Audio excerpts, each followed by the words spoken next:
Musi wa Yusuf Abdi Ali Mondome ola unatumbiwe nila nyumba inombo iwe county ya Mombasa ni walalamikia banene kuikusia kwa contractor ulonengeto ya wa kuomboa na kuthesia kisio kiuwezesoni ya kuomboa mwi wa mwendwa uo anuma musie maina na kisio ni kiuni maweta kana mwamulo wa governor wa county ya Mombasa Abdul Samad Sharif wa kukala atakubukwa kisio kiu kila mwendo wonekele winati wondo bailite bala makuli eseso ya kubukuwa kwa mwi ukukala atonekana kuthumusia mwendo wo. Angela, naomba tushike tafadhali tushike tu. Anduma musiwa Yusuf Abubakar Mondome wa miaka 35 na ula wavalukilwe ni nyumba isu matuku ele kavindane kala ya omo kienga liko yandhi ni makuli eseso ya kuvukua mwi wa mwendo wo vikie kukala ato ni kanama vikie kumudhika maweti kanano seleto kudhumo so kuanana ndini yo. Jana governor aliwapatia hawa 48 hours nafikiri, lakini kazi ilianza vizuri. Usiku saa 9 usiku ilisimamishwa na upande ile kijana amekufa, na upande hii saa 8 wao ndio wameanza. Umefahamu? So ukiangalia upande ile wao wameweka priority scrap, na ukiangalia upande hii wameweka priority barabara. Umefahamu?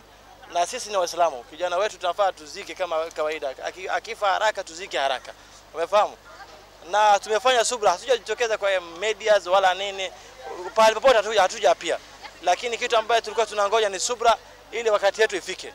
Lakini tunaona kila mara tukizidi subra, kila tukizidi kusumbuka ama hatupati usaidizi ile ambayo tunastahili. Ni mawetakana na itino wa mwamulo wa governor county ya Mombasa wa kukala ateseso yi contractor ula onenge towia u enenge vuso yi mwanya kumia siuma na simiti vandu va mwi wa mwendo wo. We are appealing to national government kwa sababu hatuoni sura ya national government, we only see county. Na ni muhimu kwa sababu nyumba imebomolewa sawa, kuna harakati inaendelea, lakini ujue kuna binadamu alikufa na ako chini ya hizi mawe. Na hii hali ambaye kila siku nafikiri mnasikia ule uchungu vile mtu ambaye mtu wake ama mtoto wake ambaye ako hali kama hiyo, ni kitu ambaye yani hata sijui nieleze vipi, ni ujomvu, ni kubwa, ni kitu ambaye inatupatia uzito sana. Kavindani ka governor wa county ya Mombasa Abdul Samad Sharif Nasir niwama ikithisekana iseso yini kuvikia kukala atwa hawetakana kuungamo kwa iseso yi kwe muthenyani wa umunthe kwi kunenga mwanya sambos kuthimwa nekana kuendeya na ukunikili. I am aware the family of the missing person have raised concerns that works had to stop, because as you're aware, we need to be able to investigate and find out who was behind this mess. And in the process of that, samples from different columns have to be taken, including the